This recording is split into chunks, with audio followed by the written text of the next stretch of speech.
नमस्कार, राष्ट्रभोज से मैं पवन केसवानी। आज से तकरीबन 13.5 साल पहले देश के प्रधानमंत्री मनमोहन सिंह ने जिम्मेदारी के साथ कहा था कि देश की संपत्ति पर सबसे पहला अधिकार अल्पसंख्यकों का है, उसमें से सबसे ज़्यादा अधिकार मुसलमानों का है। यह बयान देना था और देश भर में लगातार इसे लेकर राजनीति चलती रही और आज तक मनमोहन सिंह के उस बयान को भारतीय जनता पार्टी और हिंदूवादी नेता विभिन्न मंचों से उठाते रहे। कांग्रेस यहाँ हमेशा से असहज नजर आई। ऐसे हालात में जब देश में हिंदू और मुस्लिम के बीच एक लकीर साफ तौर पर नजर आ रही है, यहाँ आबादी को लेकर विवाद हो रहा है कि किस तरह से 9 राज्यों में हिंदू अल्पसंख्यक हो गए हैं, इसे लेकर सुप्रीम कोर्ट में याचिका लगाई गई है। ऐसे माहौल में जब गुजरात में विधानसभा चुनाव होने जा रहे इसी साल, वहाँ के अध्यक्ष जगदीश ठाकुर ने एक ऐसा बयान दे दिया जिसे कांग्रेस के लिए सेल्फ गोल माना जा सकता है। दरअसल घोषणा पत्र जारी करते हुए जगदीश ठाकुर ने कहा कि मुसलमानों का देश की संपत्ति पर सबसे ज़्यादा अधिकार है, सबसे पहला अधिकार है। जो भाषा और भाव थे वो वही थे जो कि मनमोहन सिंह ने अब से 13.5 साल पहले देश के प्रधानमंत्री के रूप में कहा था। मनमोहन सिंह जी ने क्या कहा था, उनके एक एक शब्दों पर आप आज गौर करें। आगे मैं इस पर विश्लेषण करूंगा और बताऊंगा कि देश की संपत्ति पर वास्तव में किसका कितना अधिकार होना चाहिए। Innovative plans to ensure that minorities, particularly the Muslim minority, they must have the first claim on our। जैसा कि आपने साफ तौर पर सुना कि यहाँ कुछ शक शुबा की गुंजाइश नहीं थी। अब जगदीश ठाकुर जो कांग्रेस के गुजरात के अध्यक्ष हैं, उन्होंने जो कुछ भी कहा और जो कुछ भी किया, उसके बाद हिंदूवादी संगठन बजरंग दल को मौके की तलाश थी। कांग्रेस भवन पर जाकर कालिक पोत दी गई और हज हाउस कांग्रेस भवन का नाम लिख दिया गया।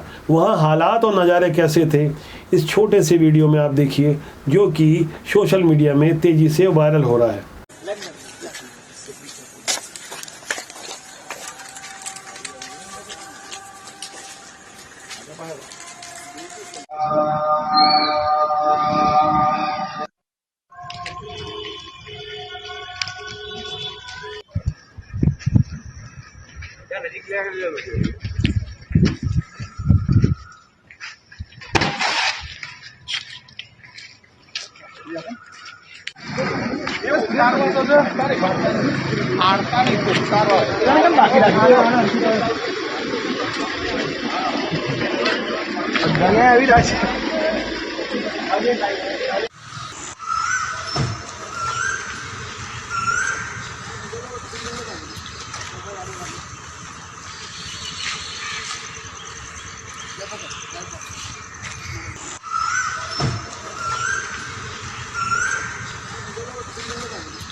जिस वक्त 27 मई को नुपुर शर्मा ने टाइम्स नाउ में मुसलमानों के आराध्य पैगंबर मोहम्मद को लेकर जो बयान दिया था, उसके बाद स्थितियां जो निर्मित हुई, उस घटना के करीब 12 दिन पहले 9 मई को सुप्रीम कोर्ट में केंद्र सरकार की ओर से अल्पसंख्यकों के बारे में अपना पक्ष प्रस्तुत किया था।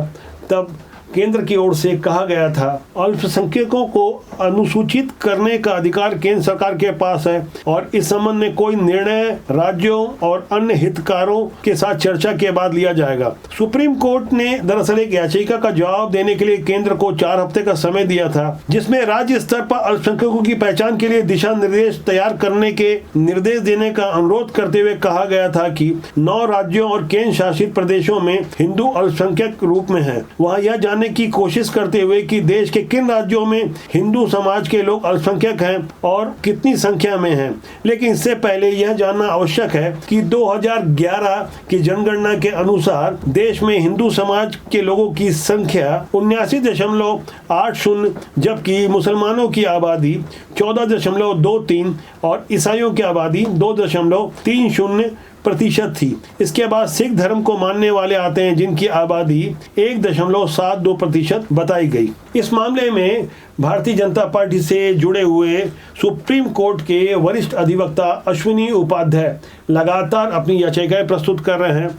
वो अपनी बातों को जिस तर्कसंगत तरीके से रख रहे हैं, वहाँ वे आंकड़े और तथ्य भी दे रहे हैं और बताने की कोशिश कर रहे हैं कि किस तरह से देश के 9 राज्यों में हिंदू अल्पसंख्यक हो गए हैं। हिंदू जिन राज्यों में अल्पसंख्यक है, वहाँ पंजाब के अलावा अन्य 5 राज्य हैं। इसके अलावा केंद्र शासित प्रदेश भी हैं। पूर्वोत्तर में भारत के 5 राज्य मिजोरम, नागालैंड, मेघालय, अरुणाचल प्रदेश और मणिपुर हैं। जहाँ मिजोरम में सबसे कम हिंदू समाज के लोग रहते हैं, वहाँ 2.75% हिंदू आबादी 2011 के जनगणना के अनुसार है, जबकि नागालैंड में 8.75% ही हिंदू आबादी है। मेघालय में 11.53, अरुणाचल में 29.04, मणिपुर में 41.39% की आबादी है। मिजोरम, नागालैंड, मेघालय और अरुणाचल में ईसाई समाज के लोग बहुसंख्यक हैं, जबकि मणिपुर में हिंदुओं की आबादी कम जरूर है, लेकिन वहाँ 41.39% लोग हिंदू धर्म को मानने वाले 2011 की जनगणना के अनुसार थे, जबकि ईसाई आबादी 41.29% थी। इसके अलावा राज्य से केंद्र शासित प्रदेश बने जम्मू कश्मीर में 28.44% हिंदू आबादी है, जबकि नए केंद्र शासित प्रदेश लद्दाख में 12.11% हिंदू आबादी है। इसी तरह लक्षद्वीप में 2.77% हिंदू रहते हैं और यहाँ 96.58% मुस्लिम आबादी है। इस लिहाज से देखा जाए तो मिजोरम और लक्षद्वीप में 3% से भी कम हिंदू धर्म को मानने वाले हैं, जबकि 5 राज्य और केंद्र शासित प्रदेश ऐसे हैं जहां हिंदुओं की आबादी 15% से भी कम है। ये चौंकाने वाले और हैरान करने वाले आंकड़े इसलिए भी मायने रखते हैं क्योंकि अल्पसंख्यक की परिभाषा हमारे देश में अभी तक व्यापक रूप से प्रस्तुत नहीं की गई है, या जो परिभाषा प्रस्तुत की जाती है उसे सही ढंग से समझाया नहीं जाता, उसका इंटरप्रिटेशन गलत किया जाता है। भला जम्मू कश्मीर जैसे प्रदेश जहाँ बहुसंख्यक आबादी मुस्लिम हो और वहाँ हिंदुओं का प्रतिशत नाम मात्र का हो, बावजूद इसके सरकारी रिकॉर्ड में मुस्लिम वहाँ पर अल्पसंख्यक हैं। ऐसे ही आंकड़ों और सबूतों तथ्यों के कारण सरकारी ढर्रे पर लोगों का विश्वास उठता है और जागरूक होती जा रही जनता राजनेताओं और राजनीतिक दलों को हमेशा से शक की निगाहों से देखती है, क्योंकि उनके लिए देश नहीं बल्कि वोट बैंक मायने रखते हैं। धर्म के आधार पर देश के बंटवारे के बावजूद 1951 में जो पहली जनगणना हुई थी, वहाँ हिंदुओं की आबादी तकरीबन 85% थी और मुस्लिम 9% थे। मौजूदा हालात में 2011 की जनगणना ही ले ले, क्योंकि 2021 के परिणाम अभी तक नहीं आए हैं कोरोना संक्रमण काल के कारण, तब भी हिंदुओं की आबादी 80% से कम हो गई और मुसलमानों की आबादी तकरीबन 15% तक पहुंच गई।